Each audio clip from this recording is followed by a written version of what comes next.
మా కుటుంబం కొవ్వూరు నియోజకవర్గం సార్ గురించే సార్, ఇది చంద్రబాబు నాయుడు గారి గురించి మా మామగారు చాలాసార్లు చెప్పారు. కొవ్వూరు మండలం కాపవరం గ్రామ సర్పంచ్గా నేను పనిచేశాను సార్. దాదాపుగా మా కుటుంబం 58 సంవత్సరాలు పాలించింది సర్పంచులుగా. మావయ్య గారు వాళ్ళ ఫాదరు, మావయ్య గారు, మా అత్తగారు.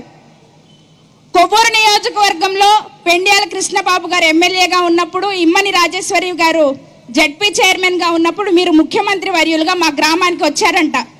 వచ్చినప్పుడు ఈ కాంగ్రెస్ పార్టీ కండువా చూసి కృష్ణబాబు గారు, అప్పుడు మా అత్తగారు సర్పంచ్గా ఉన్నారు, ఉంటే కృష్ణబాబు గారు వాళ్ళందరూ కూడా వాళ్ళు కాంగ్రెస్ వాళ్ళు వద్దు, వాళ్ళని పిలవద్దు అని పిలవలేదంట సర్పంచ్ని. అప్పుడు చంద్రబాబు నాయుడు గారు సీఎంగా ఆ గ్రామానికి వచ్చి అక్కడ ఉన్న మీటింగ్ ఆపేశారంట.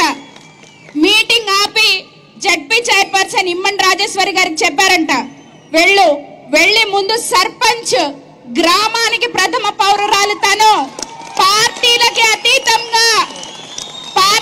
అతీతంగా ఆమెను తీసుకొచ్చి ఇక్కడ కూర్చోబెట్టాలి అని చెప్పినటువంటి మహానేతతో ఈ రోజున ఈ స్టేజ్ పంచుకున్నందుకు, ఈ అవకాశం నాకు వచ్చింది ఒక సర్పంచ్ గాని గర్వపడుతూ, ఇందాక నుంచి నేను పదే చూస్తున్నాను. మా రాజేంద్ర ప్రసాద్ గారు అంటున్నారు మా నిధులు దొంగలించబడ్డాయి.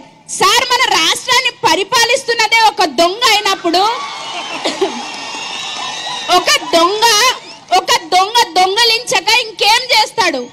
అది పంచాయతీ నిధులు కావచ్చు, యువత ఉద్యోగాలు కావచ్చు, అమరావతి రాజధాని కావచ్చు, పేద బడుగు బలహీన వర్గాల ఉపాధి కావచ్చు, మనకి రావాల్సిన నిధులు కావచ్చు, ఏదైనా కూడా ఒక దొంగ దొంగిలించకుండా ఇంకేం చేస్తాడు? మీరు ఆలోచించాలి.